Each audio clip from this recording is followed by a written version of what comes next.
You ever walk outside your home one morning and think, wait a second, that wasn't there yesterday? That was me, standing in my backyard, coffee in hand, staring at a freshly dug trench running straight through my property. Bright yellow pipes peeked out from the soil, leading directly toward the HOA's private clubhouse. I didn't need a PhD in engineering to recognize a gas line. But here's the kicker. Nobody had asked for permission, and I sure as heck didn't sign any easement for it. So who did this? You guessed it, Karen, our beloved HOA president. Now, let me paint you a picture of Karen, the self-proclaimed queen of our HOA, ruler of cul-de-sacs, destroyer of peace, and the sworn enemy of anything remotely resembling fun. Picture this. Perfectly styled blonde hair that hasn't moved since 2003, oversized sunglasses that could double as welding goggles, and a clipboard she carries everywhere, like it's the Constitution, the Bible, and a ticket book all rolled into one. That clipboard is her weapon of choice. You can almost hear the theme from Law and Order every time she flips it open. She doesn't walk, she struts, like she's on patrol in some HOA military unit. She's got that, I'm not mad, I'm disappointed energy that makes grown adults feel like they're in kindergarten again. And oh, she loves rules. Loves them more than her morning latte. Loves them more than her little yappy dog, Muffin, who barks at leaves and shadows. For Karen, the HOA rulebook isn't just a set of guidelines. It's her personal Bible of power. She quotes from it like scripture. Article 4, Section 7 clearly states, she'll begin, voice dripping with authority, that all holiday decorations must be removed within 72 hours. It's funny because she says it like she's about to hand you a court summons. You leave those Christmas lights up for an extra day. Fine. Your trash can is visible from the street for 5 minutes too long? Fine.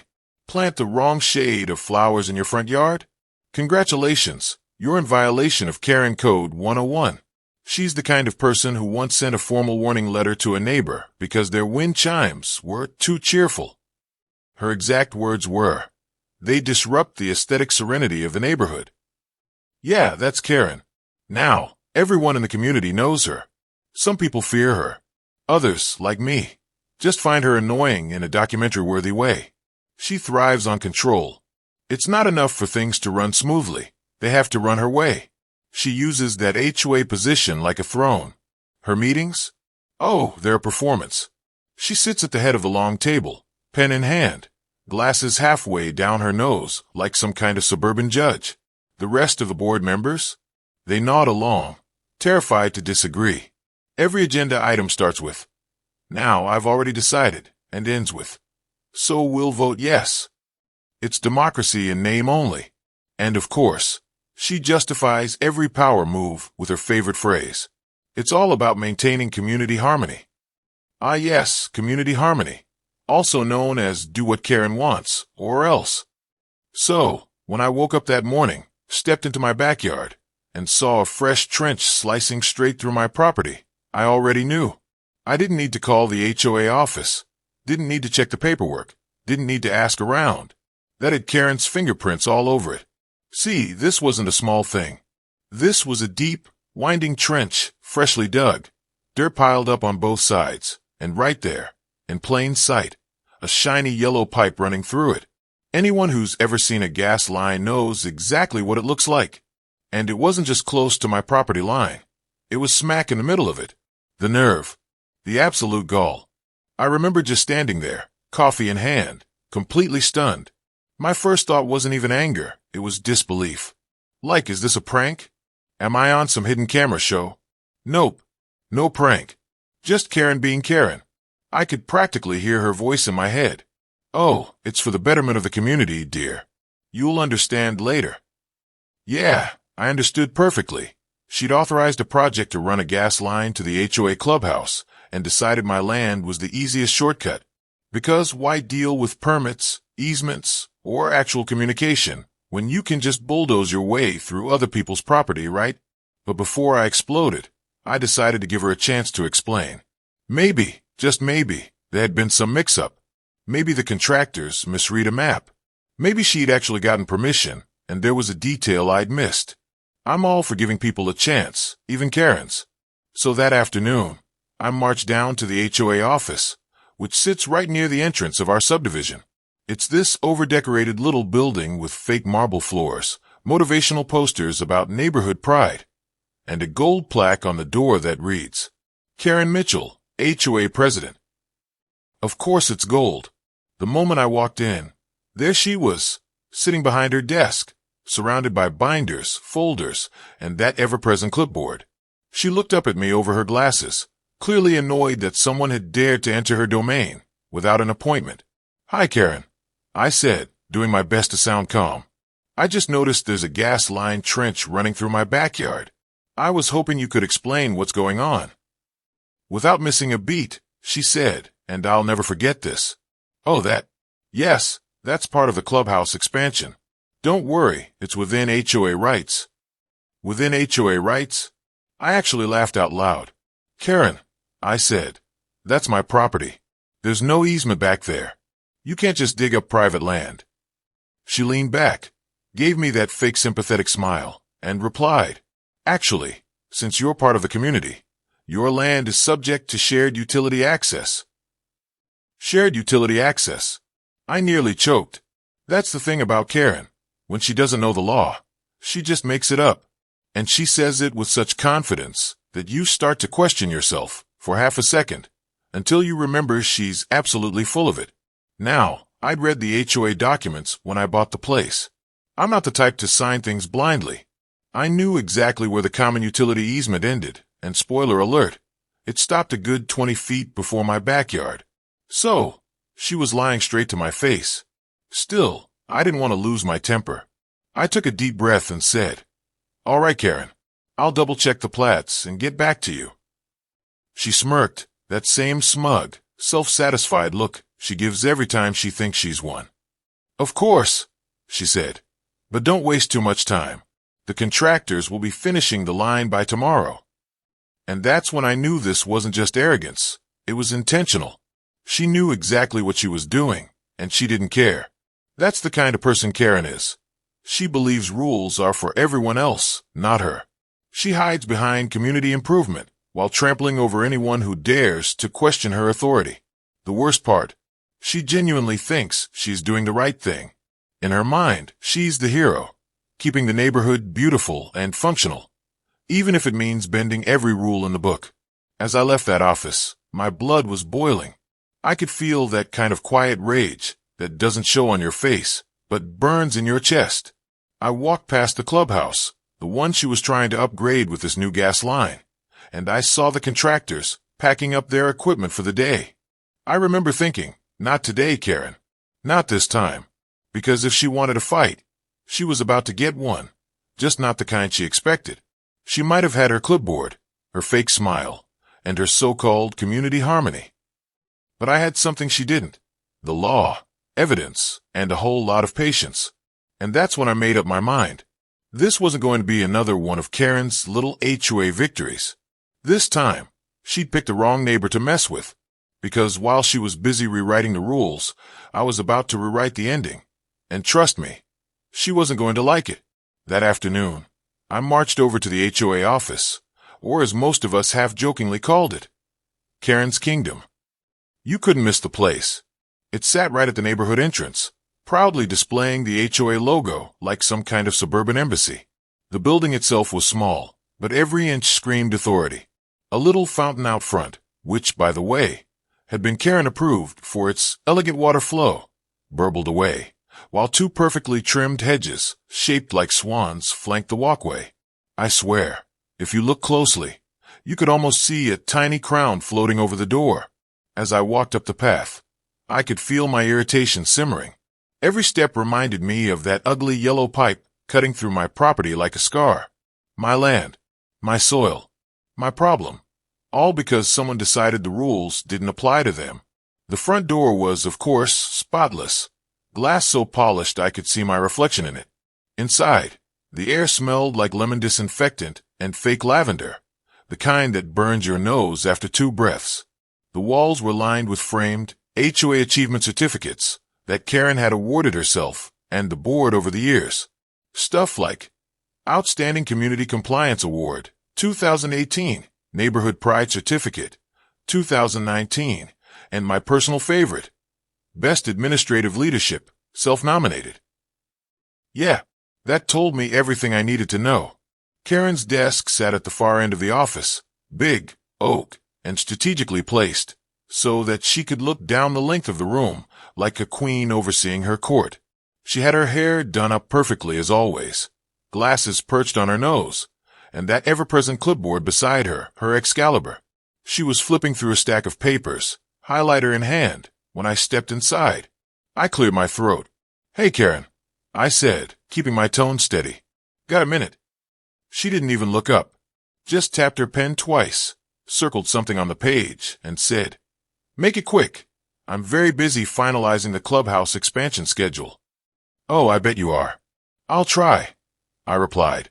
"Any idea why there's a gas line running through my backyard?" That made her pause. For half a second, she froze, then lifted her head slowly, her lips curling into that trademark Karen smirk. "Oh, that," she said, voice dripping with fake sweetness. "Yes, that's part of the clubhouse upgrade. The board approved it last month. Don't worry, it's within HOA rights." She said it so casually, like she was explaining why the community pool hours were changing. No apology. No acknowledgement that an actual construction project had invaded my private property. I blinked. "Within HOA rights?" I asked, half laughing. "Karen, that's my property. You can't just dig through it like it's public land." Now, here's the thing about Karen. When she's cornered, she doesn't back down. She doubles down. She gave me that look, the one that says, "Oh, poor you," thinking facts matter here. She leaned back in her chair, crossed her arms, and said, "Actually, since you're part of the community, your land is subject to shared utility access. It's all in the HOA guidelines." The audacity. I had to stop myself from laughing in disbelief. Shared utility access. I repeated, "Karen, there's no easement behind my property. I checked that when I moved in." She gave a condescending little chuckle. "Oh, I wouldn't expect homeowners to know all the fine print. That's what the board handles. Everything's been approved." "Approved by who?" I shot back. "Because I definitely didn't approve it." Karen straightened her papers, like she was dismissing the conversation. "The board voted unanimously. You're overreacting. It's a simple infrastructure project. You'll thank us later when the clubhouse has full gas service." I could feel my blood pressure rising. "You mean when my land has a permanent gas line buried under it?" She sighed dramatically. "Look, I don't have time for this right now. If you have concerns, submit a formal complaint. There's a form on the website." A form.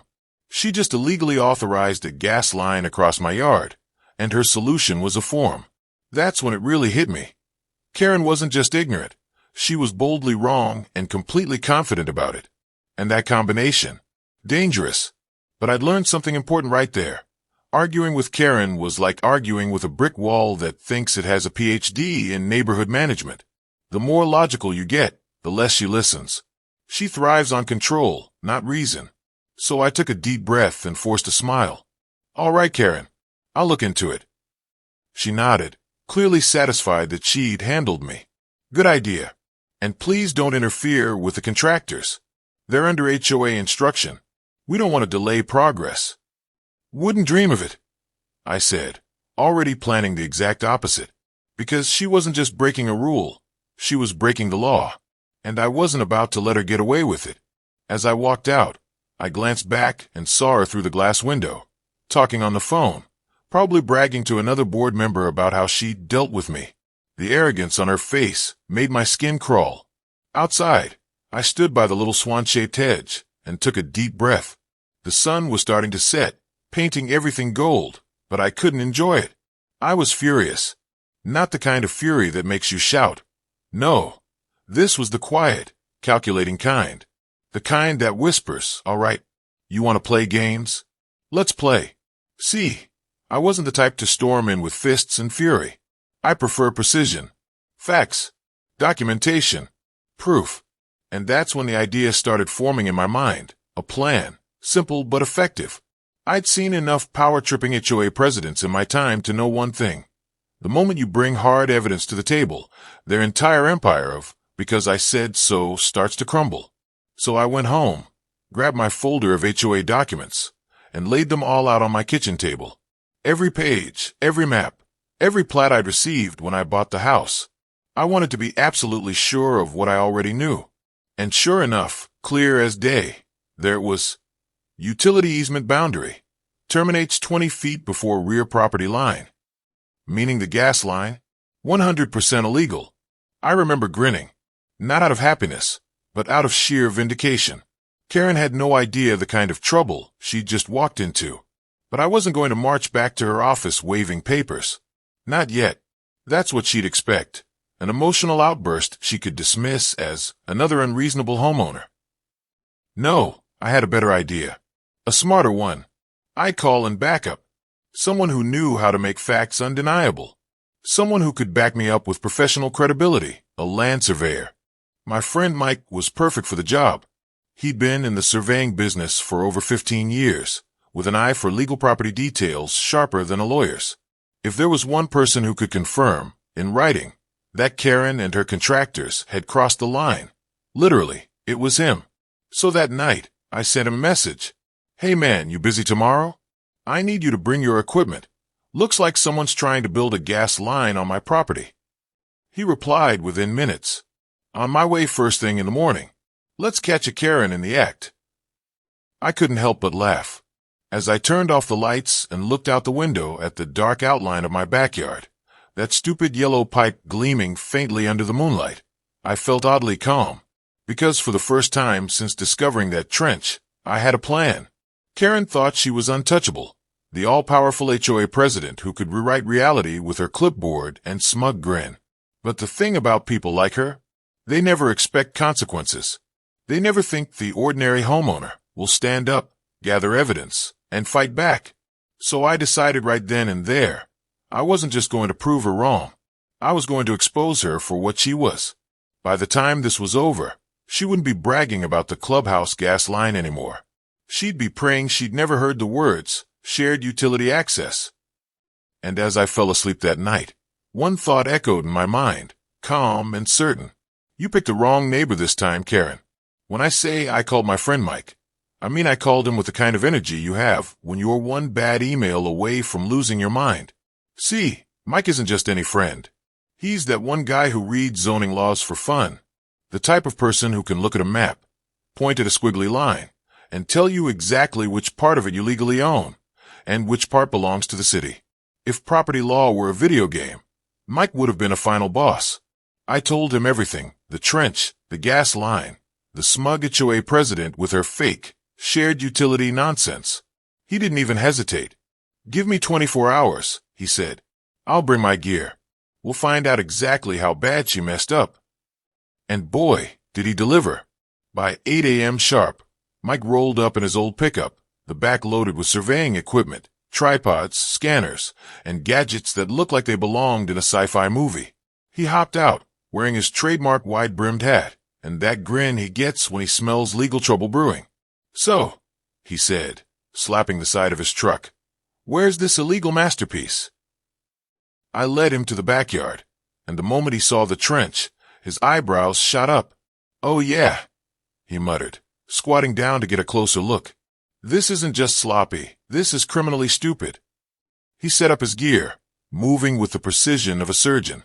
The man worked fast, measuring distances, marking GPS points, comparing everything to the official plat maps. "See this," he said, pointing to the display on his handheld GPS unit. "The official HOA easement ends right here, 20 feet short of this trench. Which means, drum roll please, this gas line is 100% on your property." I grinned. "You're sure?" He smirked. "I'd stake my license on it." But Mike wasn't done. He kept inspecting the area, walking along the trench with his equipment, taking notes, snapping pictures, even sticking a little probe into the dirt. That's when he frowned. "Oh." I froze. "What?" He pulled up the probe, dripping with muddy water. "Looks like they hit your drainage pipe when they were digging. That's your runoff line from the gutters." I stared at him. Meaning if it rains hard, Your backyard's going to turn into Lake HOA, he said flatly. Great. Not only had they trespassed, but they'd also managed to damage the one thing that kept my property from flooding. Classic Karen efficiency. Mike knelt beside the break, shaking his head. They didn't even bother to mark utilities before digging. No flags, no spray paint, nothing. That's not just illegal, it's dangerous. They could have hit a real gas main. He stood up, brushed off his knees, and said the words that made my day. You've got them dead to rights, buddy. Once we knew what we were dealing with, Mike went into full-blown documentation mode.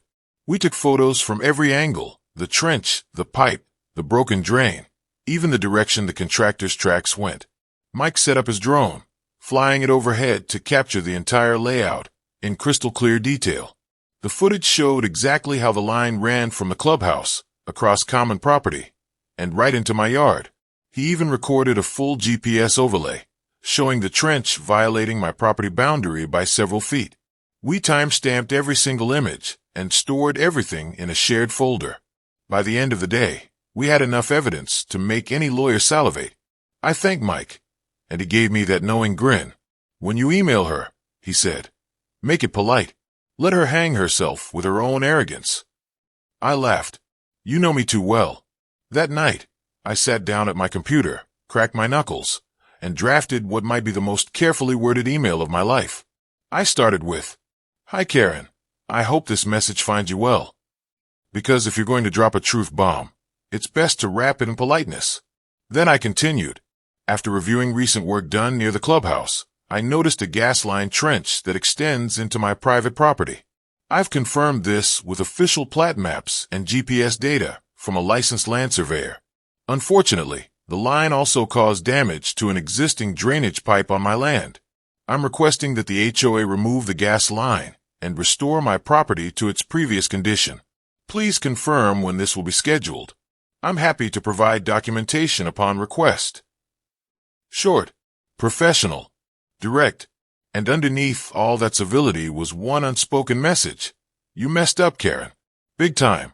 I hit send, sat back, and waited. It didn't take long, maybe an hour. My phone buzzed, and there it was, a reply from Karen Mitchell, HOA president. For half a second, I thought maybe, just maybe, she'd come to her senses, that she'd realize what she'd done and try to make things right. I opened the email. It was one sentence. The HOA is not liable, and any attempt to interfere with community utilities will result in legal action. I actually laughed. Out loud. She'd doubled down again. Only this time, she'd put it in writing. I could practically hear her smug voice saying it too. Legal action. Like she was daring me to push back. Oh, Karen. Sweet, delusional Karen. You just poked the wrong bear. I forwarded her email to Mike with the subject line. She actually said this. He replied 5 minutes later with, She's toast. But me? I was oddly calm.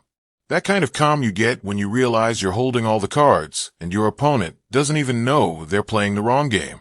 I spent the next few hours organizing everything, labeling photos, saving copies of the email thread, even printing out the HOA bylaws, where it explicitly stated that common utilities may not extend beyond designated easements.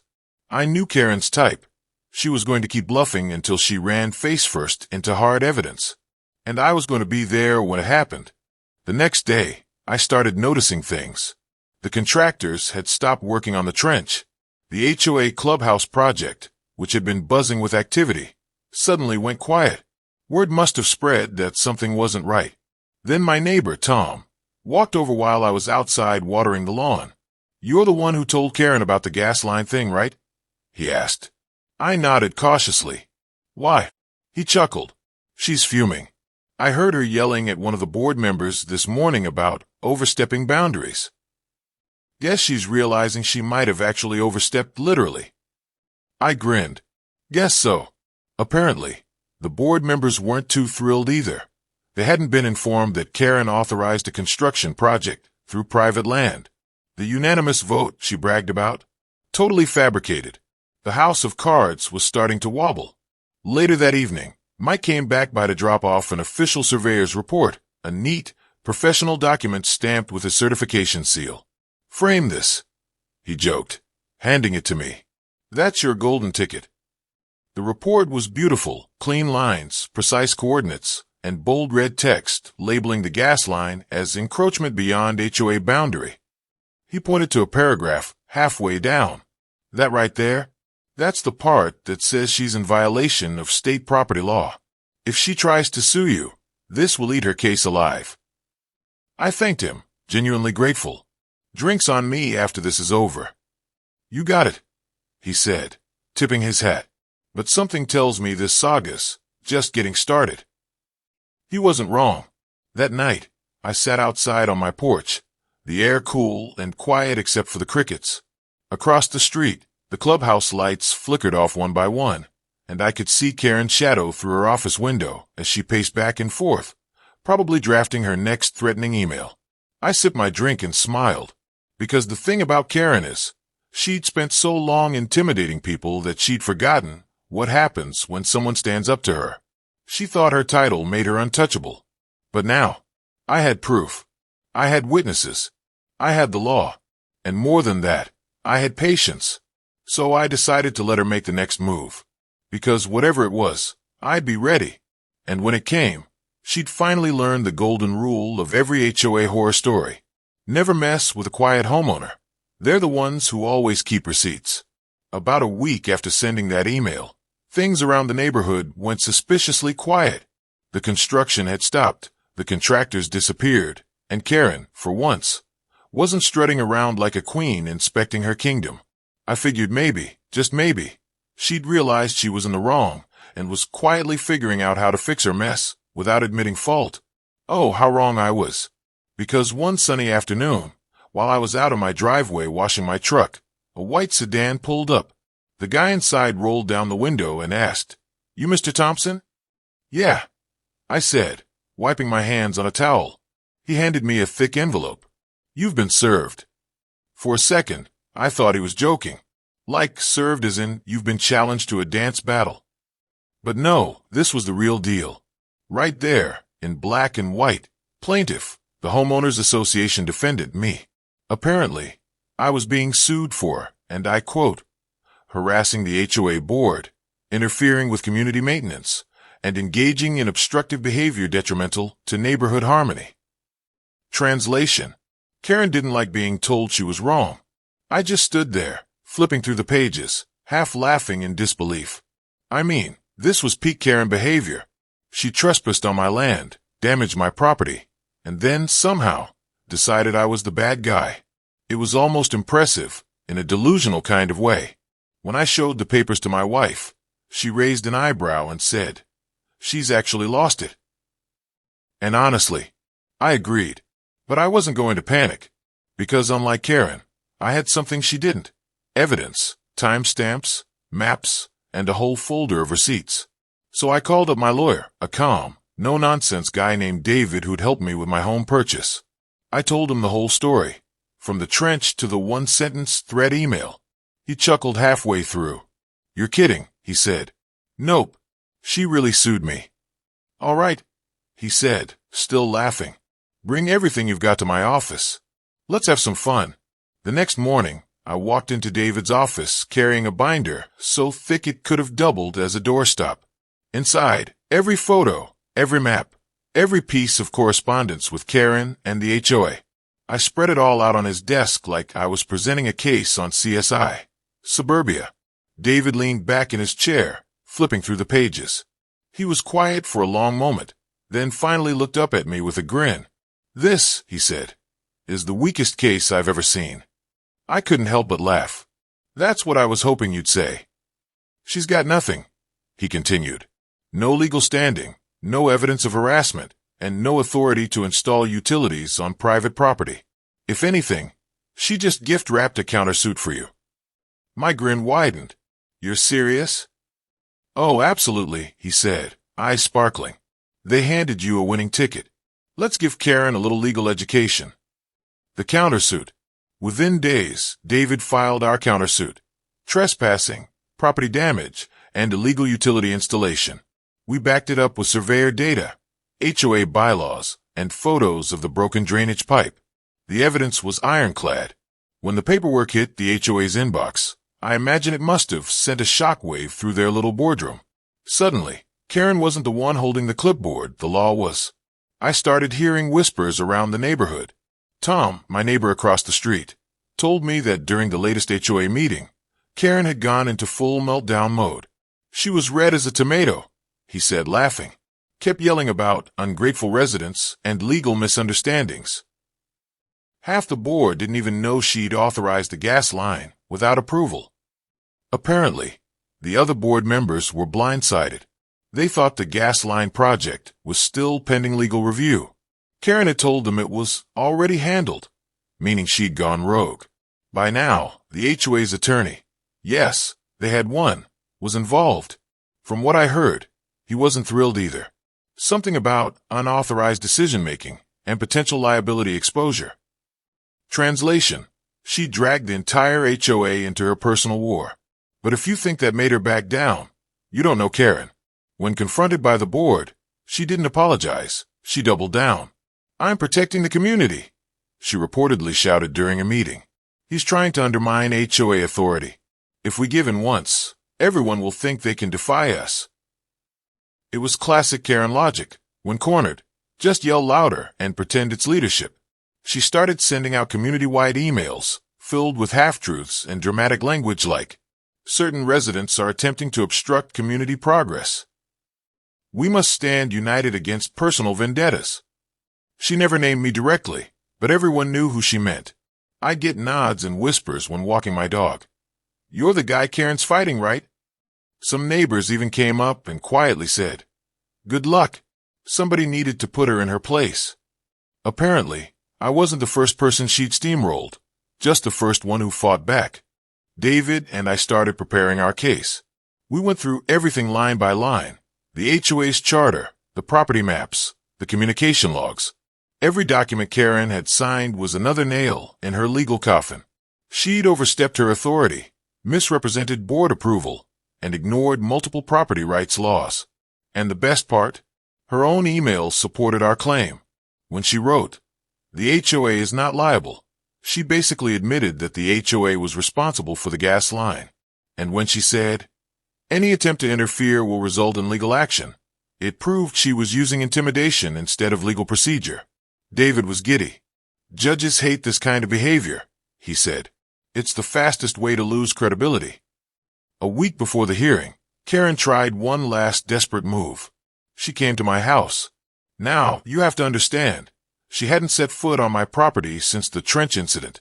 But there she was, standing at my front door, clipboard in hand like nothing had happened.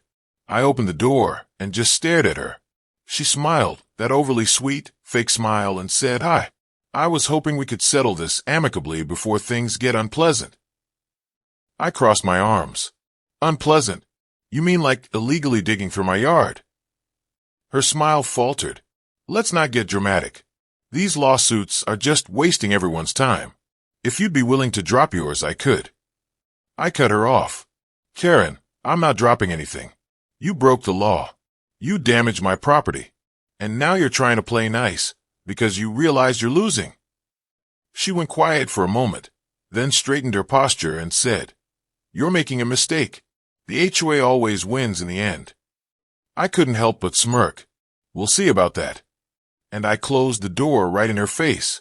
After that, the neighborhood felt tense. People whispered more openly, watching as Karen's empire started to crumble. The HOA stopped sending out their usual cheerful newsletters. The clubhouse project was officially on hold pending legal review. Contractors refused to come back without written permission, and no one wanted to sign off on anything after seeing what she'd done. Karen, once untouchable, was now radioactive. And through it all, I stayed calm. Every time my lawyer called, it was just more good news. The HOA's own counsel had started distancing themselves from her, claiming she'd acted outside her scope of authority. Translation: they were throwing her under the bus. By the time the court date rolled around, it wasn't just a legal case. It was the showdown of the century. The quiet homeowner versus the self-appointed queen of the HOA. The board members showed up looking nervous. Karen, of course, showed up in full battle mode. Hair perfect, papers neatly stacked, lips pressed into that confident smile she wore whenever she thought she was in control. But for the first time, she wasn't holding the power. The law was. And deep down, I think she knew it. Because as I sat there in that courtroom, watching her shuffle her papers and avoid eye contact, I realized something. This wasn't about a gas line anymore. It was about accountability. Karen had spent years intimidating people, hiding behind bylaws and authority. But now, she was finally about to face the one thing she couldn't control, the truth. And I was ready. Because when someone like Karen tries to bury you, sometimes the best revenge is just handing them the shovel and watching what happens next. Fast forward a month, and the big day finally arrived. The air outside the courthouse was heavy with that early morning mix of anticipation and nerves, the kind you get before a storm hits. I remember standing there, straightening my tie, clutching the binder that held months of documentation, drone photos, maps, emails, my entire arsenal against the HOA empire. This wasn't just another Tuesday. This was Judgment Day for Karen.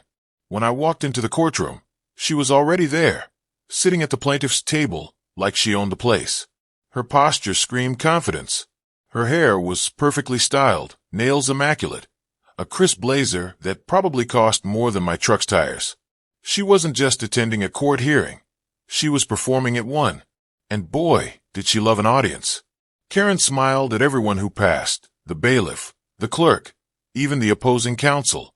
She radiated smugness, convinced she was about to walk out of there victorious, with the judge bowing to her authority. But what she didn't realize was that this wasn't a neighborhood meeting she could control with a clipboard and a glare. This was court, and the only person in charge here was sitting on the bench in a black robe. The judge, an older man with a calm but no-nonsense expression, began the session by reviewing the case details. His tone was professional, but I could sense his curiosity. HOA disputes rarely made it this far. Karen's attorney, a younger guy in an expensive suit, stood first. You could tell he was confident, or maybe overconfident. He spoke like someone who'd been told his client was in the right by a very persuasive, very loud HOA president. Your Honor, he began, this is a simple matter of a community resident misunderstanding the HOA's rights. The gas line in question is part of essential infrastructure for the shared facilities. My client, acting on behalf of the HOA, authorized the installation under the assumption that it fell within the established community easement.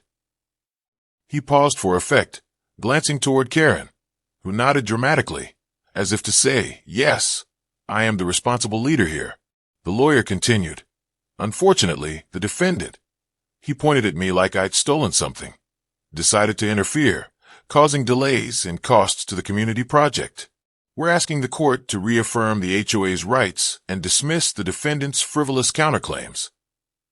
He sat down with a satisfied smirk, clearly thinking the day was already won. Karen leaned over and whispered something to him, smiling like a queen watching her rival get banished. Then it was our turn. My lawyer, David, stood up slowly. No theatrics, no fancy speeches, just calm, precise confidence, the kind that makes the other side start sweating. He placed a large folder on the podium and looked straight at the judge. Your Honor, my client has no issue with community projects. What he does have an issue with is trespassing, property damage, and a complete disregard for legal boundaries. Karen's lawyer immediately shifted in his seat. David continued. The HOA claims this gas line was within their rights, but according to their own governing documents, which I have right here, their utility easement ends exactly 20 feet before my client's property line. He opened a map and held it up for the judge. This, he said, pointing with a pen, is the HOA's official plat, filed with the county. And this, he flipped to the next page, is the GPS survey my client commissioned, confirming that the trench was dug well beyond that limit. The judge leaned forward, adjusting his glasses. And these are official records. Yes, Your Honor, David said, all verified and time-stamped. Furthermore, the HOA proceeded with excavation without notice, consent, or any legal authorization. Karen's posture shifted. Her confidence cracked just a little, her fingers tapping nervously against the table. Then David said the words I'd been waiting for. Your Honor, if it pleases the court, We have video evidence." He motioned to the clerk, who wheeled in a small monitor. The lights dimmed slightly, and the screen flickered to life. The drone footage played. Crystal clear aerial shots of my backyard, the trench, the workers, the machinery, all operating on my land. You could even see Karen herself, standing on the edge of the trench one afternoon, clipboard in hand, supervising like a foreman. The courtroom went silent. The only sounds were the faint hum of the video and the rustle of papers as Karen's lawyer shuffled uncomfortably in his seat. Then came the moment, the one that sealed her fate. The video zoomed in, showing the gas line clearly being laid well past the marked easement stakes, which were visible in bright orange paint. The judge frowned, then glanced over his glasses at Karen's lawyer. "Did your client have written permission for this excavation?" The lawyer cleared his throat. "Well, Your Honor, it was a community project." The judge cut him off. "Answer the question, counselor." "No, Your Honor. That was it. The nail in the coffin." I looked over at Karen. The smug smile that she'd worn like armor had completely disappeared. Her cheeks were flushed, her lips pressed into a thin line. She leaned toward her lawyer, whispering furiously, gesturing at the documents on the table. The judge tapped his pen thoughtfully. "Ms. Whitman," he said, addressing Karen directly, "as HOA president, did you personally authorize this project?" Karen hesitated.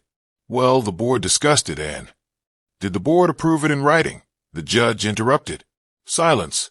She fidgeted. "It was an informal approval." The judge raised an eyebrow. "Informal?" David stepped in smoothly. "Your Honor, the HOA's bylaws clearly require written board approval for any new utility projects. There's no record of such approval for this gas line. Therefore, Ms. Whitman acted unilaterally." The judge leaned back in his chair. You could almost see the conclusion forming in his mind. After a brief pause, the judge spoke. His voice was calm, but every word hit like a hammer. "Based on the evidence presented, the maps, video documentation, and the lack of proper authorization, the court finds in favor of the defendant." Karen's lawyer froze. "The HOA," the judge continued, "is hereby ordered to remove the gas line immediately, restore the defendant's property to its original condition, and cover all associated damages and legal fees." He gave Karen a sharp look. "Furthermore, I suggest the HOA review its governance procedures to prevent unauthorized actions like this in the future." Bang! The sound of the gavel echoed through the room. Karen's empire, her precious HOA control, had just crumbled in front of everyone. For a moment, nobody moved. Then Karen's lawyer slowly began packing his briefcase, refusing to meet her eyes. Karen sat frozen, staring straight ahead, blinking rapidly like she couldn't quite process what had just happened. Her perfectly rehearsed confidence was gone, replaced by shock and a tinge of humiliation. I'll admit, I took a certain quiet satisfaction in that. Not because I enjoy seeing people embarrassed, but because justice finally showed up to the party she'd been running unchecked for years. As we walked out of the courtroom, David gave me a grin. "Told you," he said. "Weakest case I've ever seen." Outside, the sun had come out, warm and bright, like the universe itself was celebrating. Neighbors later told me that Karen left the courthouse without saying a word. She didn't look at anyone, didn't make her usual grand exit. She just walked straight to her car, slammed the door, and drove off like a storm cloud finally losing steam. But the best moment came a few days later. I got an official letter from the HOA, not from Karen, but from the newly appointed acting president. It read, "On behalf of the board, we sincerely apologize for the unauthorized gas line installation and the legal dispute that followed. We are committed to restoring your property and ensuring such overreach never happens again." They even attached a check covering every penny of damage and my legal costs. I couldn't help but smile. I'd beaten the system that most people thought was unbeatable. And somewhere out there, Karen, the once all-powerful queen of HOA land, was probably sitting in her living room, staring at a clipboard that suddenly didn't mean anything anymore. Her face, when the verdict was read, absolutely priceless. Word spread through the neighborhood like wildfire. You'd think an HOA lawsuit would stay quiet, handled in whispers behind closed doors, maybe a few polite, No comments from the board. But nope. By the next morning, the entire subdivision knew exactly what had happened. The gossip chain lit up like a 4th of July sparkler. Someone told their spouse, who told their neighbor, who told their dog walker, who told half the town during their morning coffee run. Within 48 hours, Karen's courtroom defeat was the hottest topic in the community. And let me tell you, people couldn't get enough of it.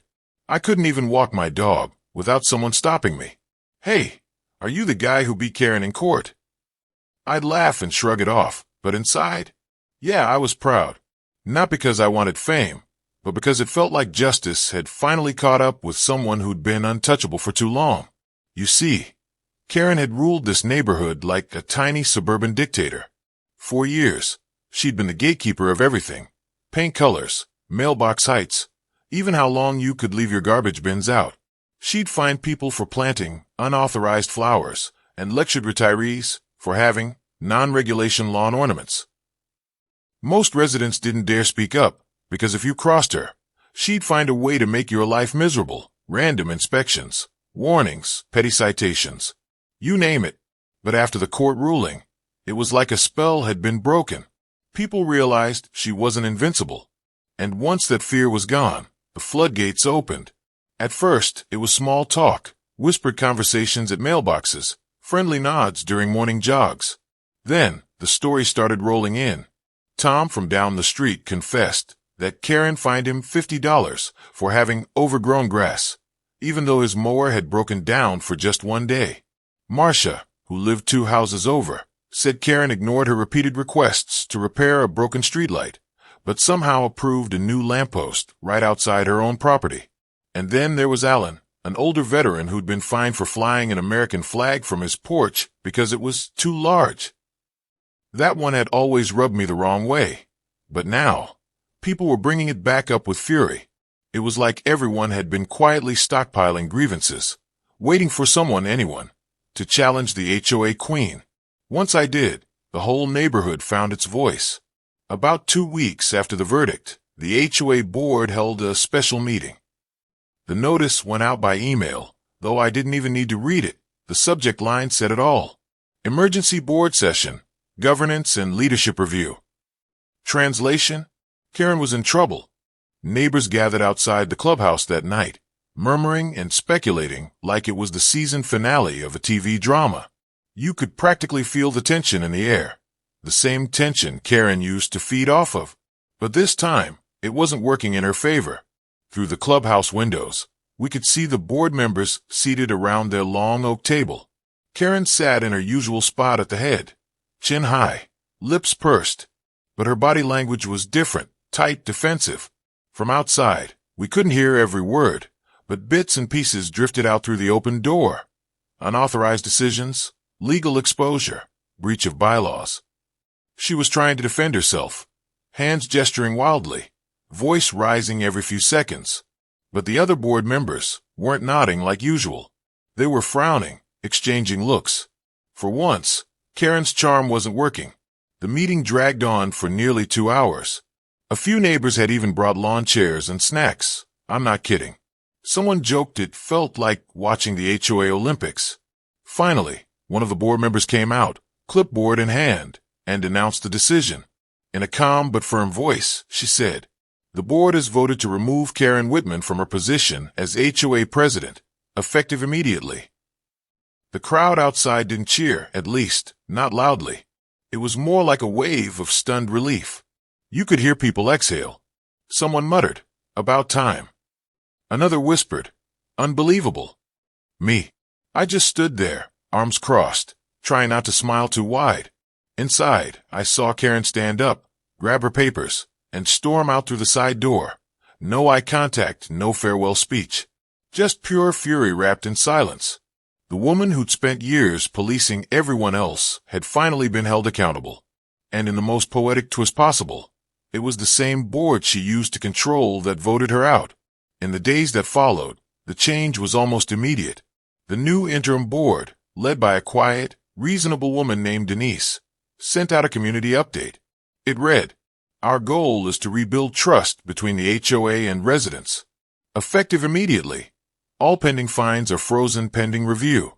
We will be reevaluating past board decisions to ensure fairness and transparency.